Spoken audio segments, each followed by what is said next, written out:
Bonjour à tous. Eh bien, je suis heureux de vous saluer au nom de l'Église de Trévoux.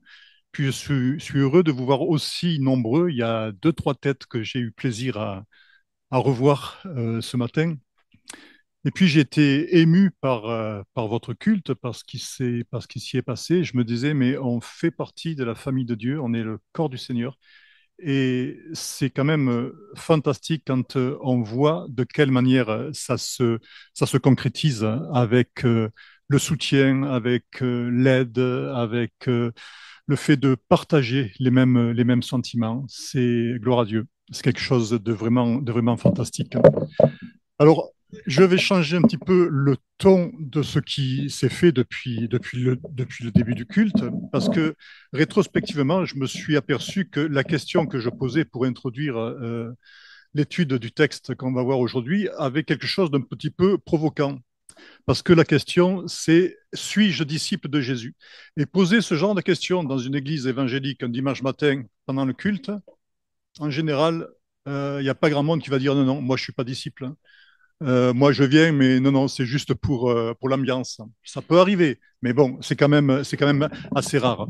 Mais je voudrais attirer votre attention sur une chose, c'est que on est tous certains que nous sommes enfants de Dieu. Du moment que l'on a accepté Jésus comme sauveur, nous sommes enfants de Dieu. Mais être disciple de Christ, c'est pas tout à fait la même chose. Et je me dis que ça vaut quand même le coup de se poser la question, parce qu'autant être enfant de Dieu, on sait que c'est définitif. Autant être disciple de Jésus, peut-être que parfois, ça peut être un petit peu aléatoire. Un coup oui, un coup non. Ça peut. Pas forcément, mais ça peut. Donc voilà, c'est là-dessus que je voudrais qu'on s'arrête ce matin. Alors nous allons lire, je vous propose, voilà, dans Matthieu 16, versets 13 à 28. Alors j'ai marqué la page parce que, après vous, on utilise les secondes 21, donc ça correspond à ça. Mais si vous avez une version différente, la page ne sera pas bonne, mais le texte sera le même. Alors je vous demande pardon, mais je vais vous tourner le dos pour lire parce que j'ai pas d'assez bons yeux pour arriver à voir sur le retour. Voilà, Jésus arriva dans le territoire de Césarée de Philippe. Il demanda à ses disciples, qui suis-je d'après les hommes, moi, le Fils de l'homme? Ils répondirent, les uns disent que tu es Jean-Baptiste, les autres Élie, les autres Jérémie ou l'un des prophètes. Et d'après vous, qui suis-je? Leur dit-il. Simon-Pierre répondit, tu es le Messie, le Fils du Dieu vivant. Jésus reprit la parole et lui dit, tu es heureux, Simon, fils de Jonas, car ce n'est pas une pensée humaine qui t'a révélé cela, mais c'est mon Père céleste. Et moi, je te dis que tu es Pierre, et que sur ce rocher, je construirai mon église, et les portes du séjour des morts ne l'emporteront pas sur elle. Je te donnerai les clés du royaume des cieux. Ce que tu liras sur la terre aura été lié au ciel, et ce que tu délieras sur la terre aura été délié au ciel. Alors il ordonna aux disciples de ne dire à personne qu'il était le Messie. Dès ce moment, Jésus commença à montrer à ses disciples qu'il devait aller à Jérusalem, beaucoup souffrir de la part des anciens, des chefs, des prêtres et des spécialistes de la loi, être mis à mort et ressusciter le troisième jour. Alors Pierre le prit à part et se mit à le reprendre en disant, que Dieu t'en garde, Seigneur, cela ne t'arrivera pas. Mais Jésus se retourna et dit à Pierre, arrière, Satan, tu es un piège pour moi, car tes pensées ne sont pas les pensées de Dieu, mais celles des hommes. Alors Jésus dit à ses disciples, si quelqu'un veut être mon disciple, qu'il renonce à lui-même, qu'il se charge de sa croix et qu'il me suive. En effet, celui qui voudra sauver sa vie la perdra, mais celui qui la perdra à cause de moi la retrouvera. Que servira-t-il à un homme de gagner le monde entier s'il perd son âme? Ou que pourra donner un homme en échange de son âme? En effet, le Fils de l'homme va venir dans la gloire de son Père avec ses anges, et alors il traitera chacun conformément à sa manière d'agir. Je vous le dis en vérité, quelques-uns de ceux qui sont ici ne mourront pas avant d'avoir vu le Fils de l'homme venir dans son règne. Voilà, alors on va resituer un petit peu ce passage dans le contexte. Et lorsque Jésus prononce ces paroles, c'est juste après qu'il qu'il se soit opposé aux pharisiens et aux sadducéens. Alors en général, dans notre imaginaire ou notre représentation, on a tendance à considérer Jésus comme quelqu'un qui est tout le temps d'humeur égale, tout le temps doux, tout le temps conciliant. Mais en fait, quand on lit les évangiles, c'est pas tout à fait comme ça que ça se passe. Autant, effectivement, Dieu est doux, Jésus est doux, il le dit, je suis doux et humble de cœur, c'est une réalité.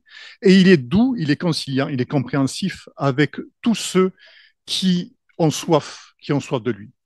Par contre, quand il s'agit de personnes qui, au nom de Dieu, vont prendre des positions inacceptables, qui, au nom de Dieu, vont rechercher leur gloire, qui, au nom de Dieu, vont tordre et trahir les Écritures, là, Jésus est sans concession aucune.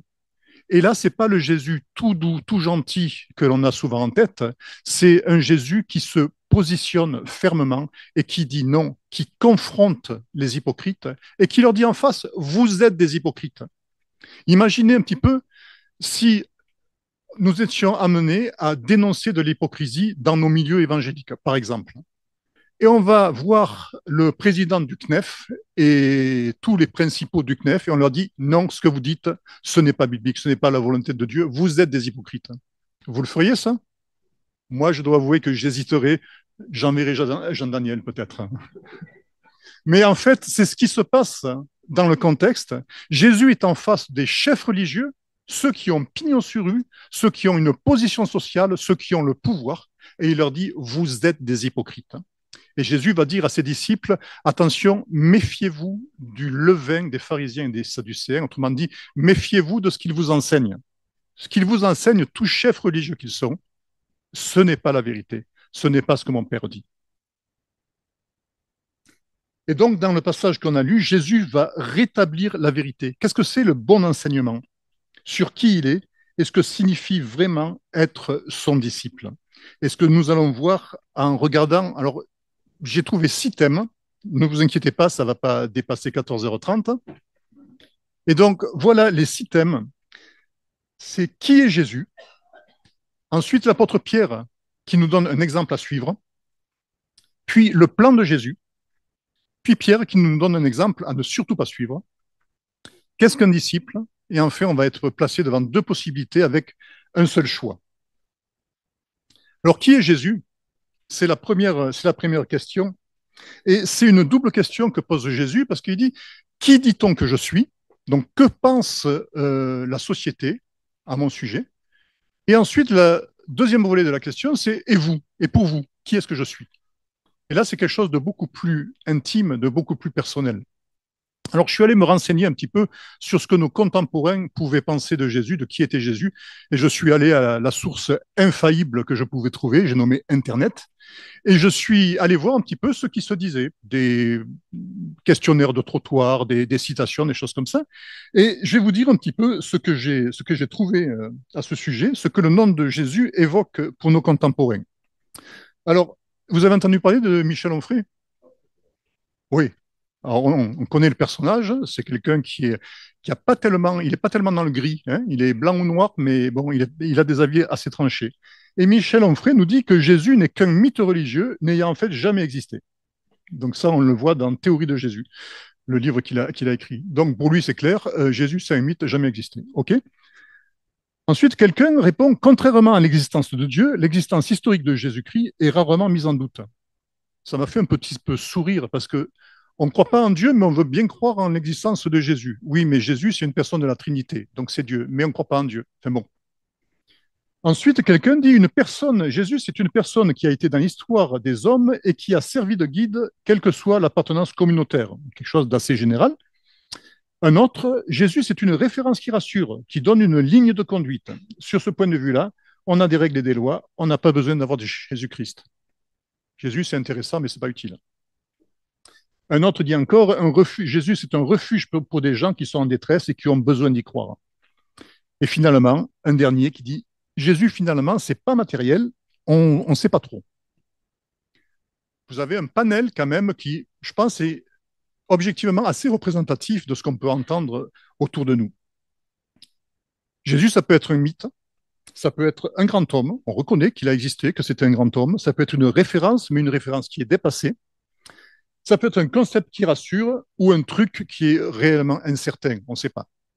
Est-ce que vous avez euh, identifié le point commun qu'il y a entre ces réponses du XXIe siècle et les réponses qu'ont données les disciples dans le passage qu'on a lu? Est-ce que vous voyez quelle est la chose en commun de ces réponses? Non seulement j'y vois mal, mais je l'entends mal. Oui, effectivement, les contemporains avaient plusieurs avis, mais dans ces avis, il y a un point commun quand même, c'est celui qu'à aucun moment, ni au XXIe siècle, ni à l'époque, quelqu'un a dit de Jésus, tu es Dieu incarné. Au mieux, on le considère comme un grand homme. Bon, Jérémie, Jean-Baptiste, c'était quand même pas n'importe qui. Au mieux, c'est un grand homme. Mais personne ne dit, mais Seigneur, tu es le Fils de Dieu.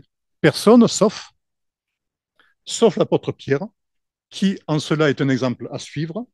Et Pierre, c'est le seul à reconnaître, et on connaît un petit peu Pierre si on a lu la Bible, on voit le Nouveau Testament, on voit que c'est quelqu'un qui est entier, c'est un impulsif, c'est un gars qui n'a pas peur d'y aller, c'est un leader. Et alors lui, il fonce, Seigneur, tu es le Messie, le Fils du Dieu vivant. Il n'y a pas d'ambiguïté. Quand Pierre dit, tu es le Messie, le Fils du Dieu vivant, pour un juif de l'époque, c'est clair comme de l'eau de roche, il est en train de dire à Jésus qu'il est Dieu, qu'il est d'essence divine. Il lui aurait dit tu es Dieu, c'était la même chose. À l'époque, c'était vraiment l'équivalent. Donc Pierre est le seul à reconnaître la divinité de Jésus dans cet épisode-là. Et cette confession de Jésus, ça amène une réponse tout à fait élogieuse de la part de Jésus, cette confession de Pierre, pardon, qui lui dit tu es heureux, Simon, fils de Jonas, car ce n'est pas une pensée humaine qui t'a révélé cela, mais c'est mon Père céleste. Tu es heureux, c'est une expression qui signifie tu es béni car tu places ta confiance en Dieu. Et en plus, il lui dit, c'est pas une pensée humaine qui t'a révélé ça, mais tu as reçu cette révélation directement de Dieu. Vous imaginez un petit peu le compliment? Est-ce que vous aimeriez avoir un compliment comme ça de la part de Jésus? Mais c'est fantastique. Moi, si le Seigneur me disait, tu es heureux parce que tu places ta confiance en Dieu, que c'est Jésus qui me le dit, c'est bon, je peux mourir tranquille. Et ce que Jésus remarque chez Pierre à ce moment-là, c'est que Pierre a une juste de compréhension de qui il est, et que cette compréhension, c'est pas une réflexion intellectuelle, c'est vraiment une révélation de la part de Dieu.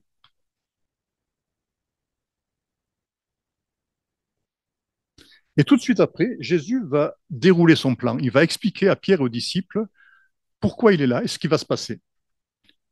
Et voilà ce qu'il dit. Il dit, ben, Pierre, tu es Pierre et sur ce rocher, je construirai mon église. Ensuite, il dit, les portes du séjour des morts ne l'emporteront pas contre elle. Je te donnerai les clés du royaume des cieux. Et enfin, je vais devoir souffrir et mourir avant de ressusciter. Et ce que Jésus annonce, ça a de quoi être déconcertant pour les disciples.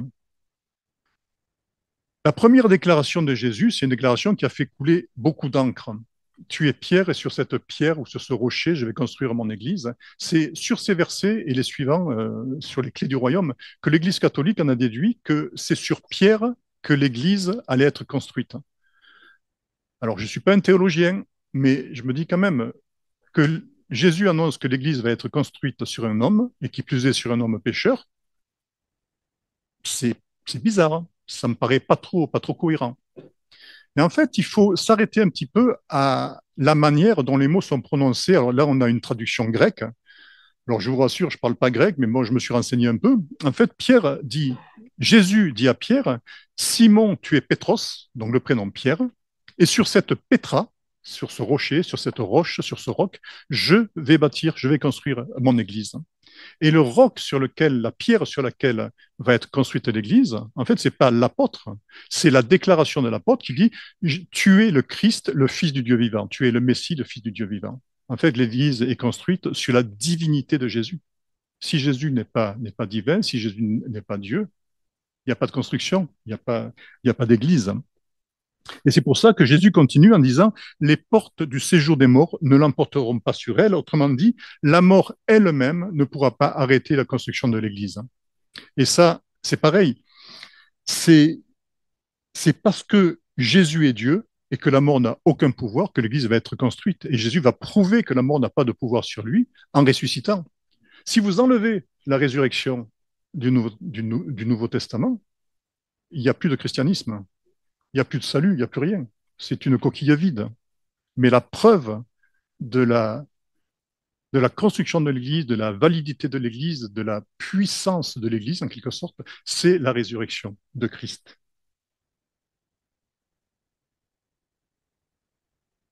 Et puis Jésus annonce à Pierre qu'il va recevoir les clés.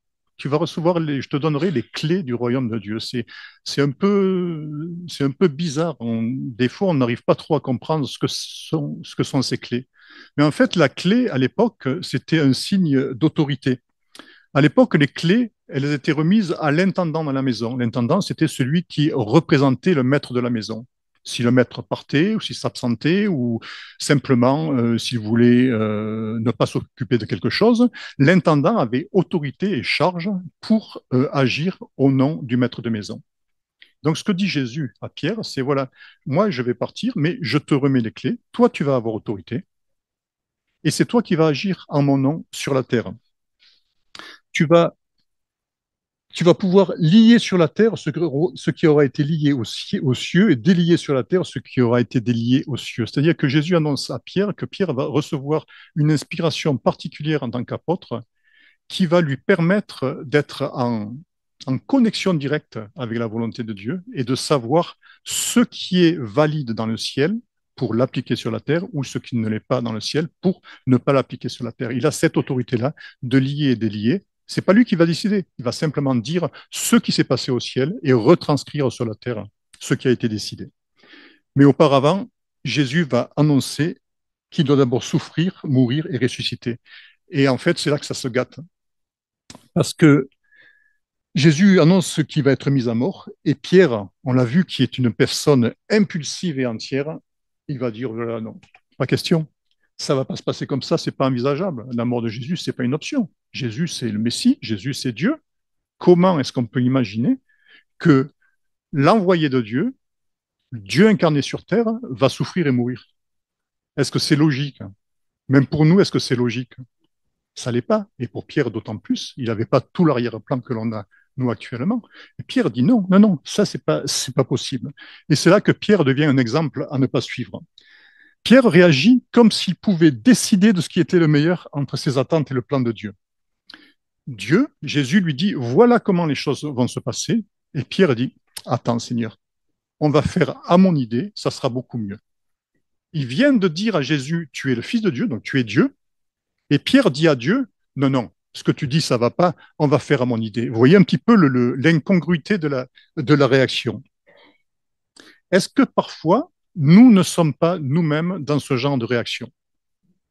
Alors, je ne vous connais pas, ça tombe bien, je ne vais pas avoir de préjugés, mais en ce qui me concerne, je sais que quand j'ai une idée dans la tête, quand j'ai envie de quelque chose pour Dieu, bien sûr, je trouve toutes les raisons pour valider ce que je pense. En disant, ben, tiens, par exemple, on va organiser de l'évangélisation à tel endroit. Il faut évangéliser, non?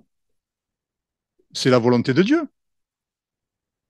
Ouais, c'est la volonté générale de Dieu, mais peut-être que c'est pas ce que Dieu me demande à ce moment-là. Je vais faire ceci pour le Seigneur, je vais faire cela, je vais prendre telle décision, etc.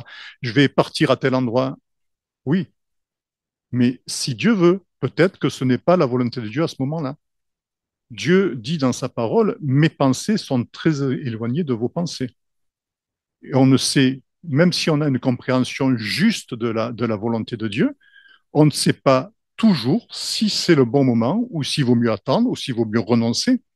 Et donc, c'est quelque chose qui nous concerne tous autant que nous sommes. Et Pierre, dans un élan d'émotion, il réagit face à Jésus et le reprend. Alors, le reprendre, c'est un mot, en français, ça donne quelque chose d'assez léger. Mais dans le texte, quand il est écrit que Pierre reprend Jésus, c'est-à-dire qu'il va le menacer, il va le réprimander, il va le réprimander d'une manière tranchante et le censurer. C'est un peu comme si Pierre disait à Jésus, je t'interdis de dire une chose pareille, ça ne t'arrivera pas. Jésus annonce quelque chose et Pierre dit, je t'interdis de dire ça, c'est hors de question. Vous représentez un petit peu la situation ubuesque.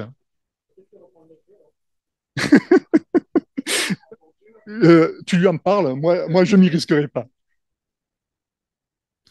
Et il y a quelque chose qui est ironique dans la situation, c'est que pourquoi est-ce que Pierre ne veut pas que Jésus souffre et meure? Parce qu'il aime. En fait, Pierre va s'opposer à Dieu parce qu'il l'aime. C'est un truc de fou. C'est-à-dire que parce qu'il éprouve de l'amour pour Dieu, il va lui désobéir. Parce qu'il éprouve de l'amour pour Dieu, il va aller contre lui. Et Pierre ne se rend pas compte qu'il est incapable de comprendre le plan de Dieu. Pour lui, Jésus doit vivre, c'est évident, c'est logique, c'est nécessaire, c'est tout ce qu'on veut. C'est la volonté de Dieu. Et Pierre, il réagit en fonction de ses croyances fondamentales, ses croyances de juifs d'il y a 2000 ans. Comme nous pouvons réagir en fonction de nos croyances de Français, d'Européens, de personnes du XXIe siècle. Et Pierre est aveuglé par ses croyances et il en vient à placer ce qu'il croit au-dessus de la volonté de Dieu. Mais le problème, c'est que Pierre, en réagissant ainsi, il s'oppose à la volonté de Dieu et il amène Jésus à se détourner de lui. Quand il est écrit que Jésus se retourna, il ne se retourne pas vers Pierre, il tourne le dos à Pierre. Il s'en éloigne. Et quelques instants auparavant, Jésus disait à Pierre, tu es heureux Simon. Et là, il lui dit, arrière de moi Satan.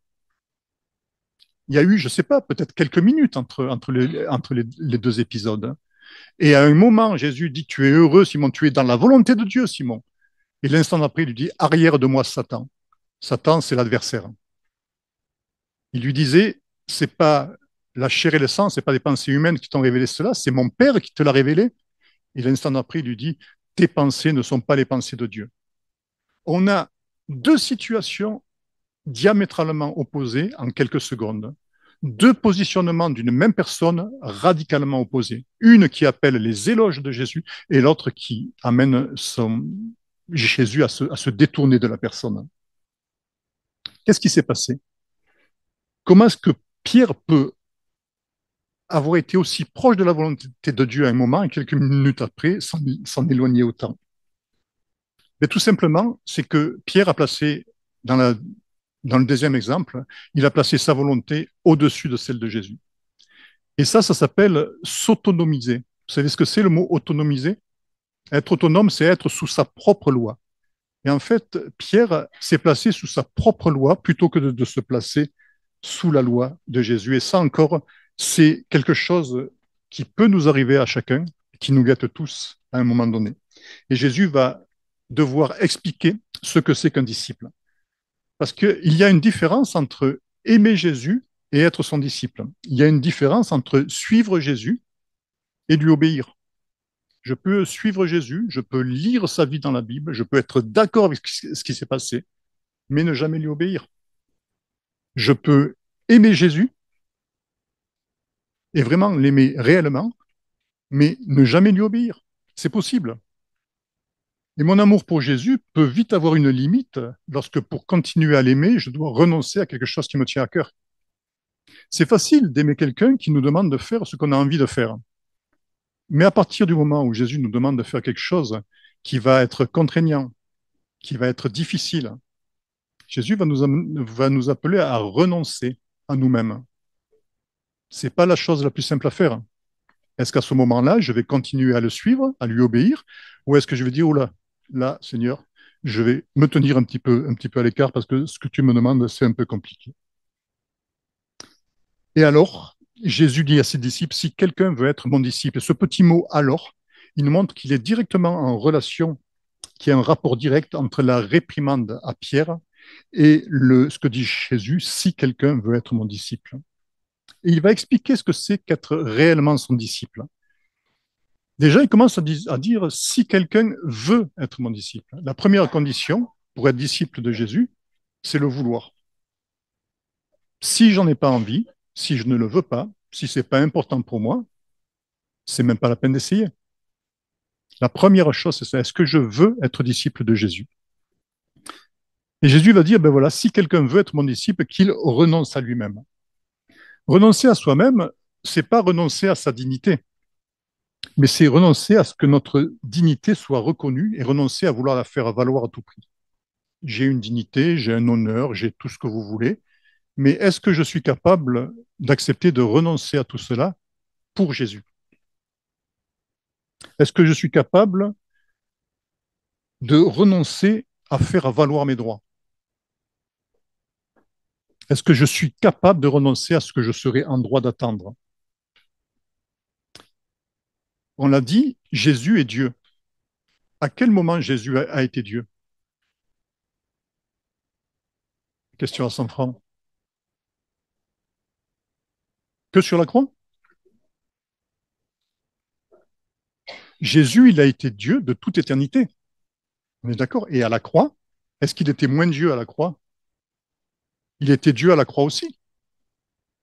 Pourtant, quand il monte sur la croix, Jésus, qu'est-ce qu'il fait?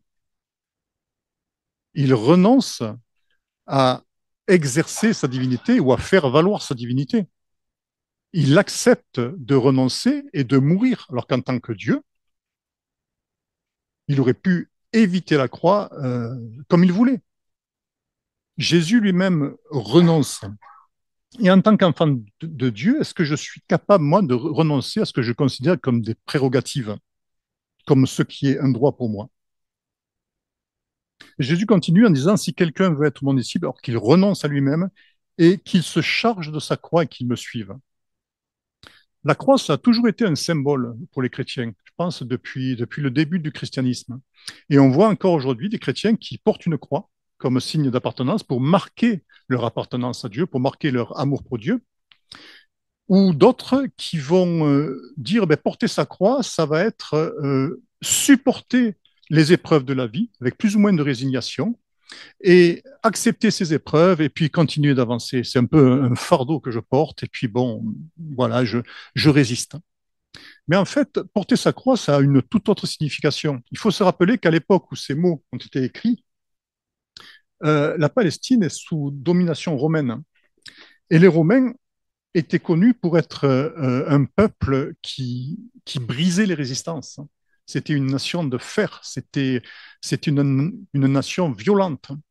Et c'est eux qui exerçaient les jugements avec la crucifixion. Et ils ne faisaient pas les choses au hasard, les Romains. C'est-à-dire que quand un condamné à mort était condamné à être crucifié, le condamné systématiquement devait porter sa croix avant d'arriver au lieu d'exécution. Et ce n'était pas une torture complètement gratuite. C'était une manière de montrer, voilà, tu as voulu te révolter contre le gouvernement romain, mais regarde, le gouvernement romain, maintenant, tu es sous la puissance de ce gouvernement. Tu portes la croix, ça va montrer que tu es écrasé en ce qui les concerne, que tu es soumis au gouvernement romain et tu vas mourir à cause de cela. Et lorsque Jésus parle de porter sa croix, alors il ne s'agit pas d'être écrasé sous la croix, mais c'est une manière de dire, ben voilà, si vous voulez être mon disciple, il faut que vous soyez soumis au gouvernement de Dieu, soumis à la volonté de Dieu. Porter sa croix, c'est le signe que l'on montre que l'on est, que l'on écoute la volonté de Dieu et que l'on la place au-dessus de notre propre volonté. Et puis Jésus va nous placer devant deux possibilités, mais avec un seul choix possible. Vous voyez, on ne peut pas prendre les deux chemins à la fois, même si on est souple. Et à partir du verset 25, Jésus renverse les croyances religieuses. Même si je gagne le monde entier, si j'amenais le monde entier à croire en Christ, quel bénéfice en aurais-je si moi-même je perds mon âme? Je peux fédérer des milliers de gens au nom de Dieu. Ce n'est pas forcément une preuve de l'approbation et de la bénédiction de Dieu. Nous, avec nos yeux humains, on a tendance à penser que lorsqu'on voit de gros rassemblements, beaucoup de chrétiens ensemble ou beaucoup de gens réunis ensemble au nom de Dieu, on dit, oh là là, Dieu bénit cet endroit-là, Dieu bénit le travail qui se fait. Peut-être, peut-être, et certainement qu'il le fait la plupart du temps. Mais parfois, ce n'est pas le signe de l'approbation de Dieu. C'est le signe de l'approbation de Dieu seulement si ce que je fais, je le fais en renonçant à moi-même et non pas pour ma gloire personnelle, par exemple. Si je le fais en imitant Jésus et non pas en voulant en retirer un bénéfice personnel. Celui qui voudra sauver sa vie la perdra, autrement dit, celui qui voudra préserver sa vie et faire selon sa volonté la perdra parce qu'il sera en opposition à Christ et parce qu'à ce moment-là, Christ lui tournera le dos comme il a tourné le dos à Pierre. Pierre voulait pour Jésus une gloire immédiate. Il ne concevait pas qu'il puisse en être autrement. Peut-être qu'il s'attendait à ce que Jésus chasse l'envahisseur romain et délivre le peuple d'Israël de manière militaire. Mais Jésus lui dit non, tu n'as pas compris la volonté de Dieu. Tu raisonnes avec ton intelligence. Et en faisant cela, tu t'opposes à celui que tu aimes. La gloire, elle viendra, mais elle viendra plus tard. Pour le moment, c'est l'heure du sacrifice. Et ce sacrifice, personne ne le comprend. Ni à l'époque, et encore maintenant, on arrive à en avoir une certaine compréhension, mais je pense qu'on est bien en deçà de toute la portée du sacrifice de Jésus pour nous. Et ce sacrifice, il est incompréhensible, il est pourtant dans le plan de Dieu. Et en attendant, certains vont avoir un aperçu de Jésus dans son règne, dans sa gloire, et on voit ça une petite semaine plus tard, lors de la transfiguration. Il y a Pierre, Jacques et Jean qui sont sur la montagne avec Jésus. Il y a Élie et Moïse qui apparaissent. Et ils voient Jésus transfiguré. Ils ont un aperçu de la gloire de Dieu. Ça va durer un petit moment. Ils ont un aperçu de la gloire de Dieu. Et nous pouvons avoir un aperçu de la gloire de Dieu dans les textes que nous lisons, dans la Bible, dans la parole de Dieu. Mais on ne voit pas encore complètement la gloire de Dieu. En résumé, si je veux vraiment être le disciple de Jésus, il faut que j'apprenne à obéir à sa volonté et pas forcément à la mienne. Ce qui est encourageant, c'est de voir ce qui s'est passé plus tard. Là, on fait un bond de plusieurs années, et je vais terminer avec ça. C'est que Pierre, qui a été complètement à côté de la plaque lorsque Jésus lui a expliqué ce qui devait se passer, qui s'est opposé à Jésus, on le voit plus tard, vous vous souvenez dans les actes, l'épisode de la nappe qui descend avec des animaux impurs, et une voix qui dit à Pierre par 3 fois, Pierre, tue et mange. Ben, Seigneur, non, c'est des animaux impurs. Ta parole de l'Ancien Testament, elle dit que il faut que je me garde de ces animaux impurs. Je n'ai jamais mangé un. Pierre, tue et mange. Mais non, Seigneur, je ne peux pas. Pierre, tue et mange. Et Pierre, à ce moment-là, il n'est pas dans un mouvement où il dit, ah Seigneur, non, non, c'est pas possible, jamais je ferai ça, etc. La parole de Dieu nous dit qu'à ce moment-là, Pierre est perplexe. Littéralement, il est entièrement perdu. Il ne sait pas de quel côté se tourner. Et je me dis que entre ce qu'on a vu dans le passage de Matthieu et le passage des actes de la nappe, il y a une énorme différence dans la réaction de Pierre. C'est-à-dire que la deuxième fois, dans les actes, Pierre il n'a plus cette espèce d'arrogance à dire, moi je sais ce qui doit se passer, je sais mieux que Dieu, mais il est perplexe, il est perdu, il dit, mais Seigneur, tu me dis ça, qu'est-ce que je dois en penser, comment je dois le comprendre? En fait, il est prêt à écouter ce que Dieu lui dit. Il ne comprend pas, mais il est prêt à écouter. Et mon désir, ma prière, c'est que chacun d'entre nous, ici, et puis chaque membre de l'Église de Dieu, nous soyons en capacité d'être devant Dieu avec cette attitude de dire, mais Seigneur, je ne comprends pas, mais si tu me dis ça, je vais y réfléchir, je vais y penser, je vais le prier et je vais chercher à faire ta volonté autant que je peux.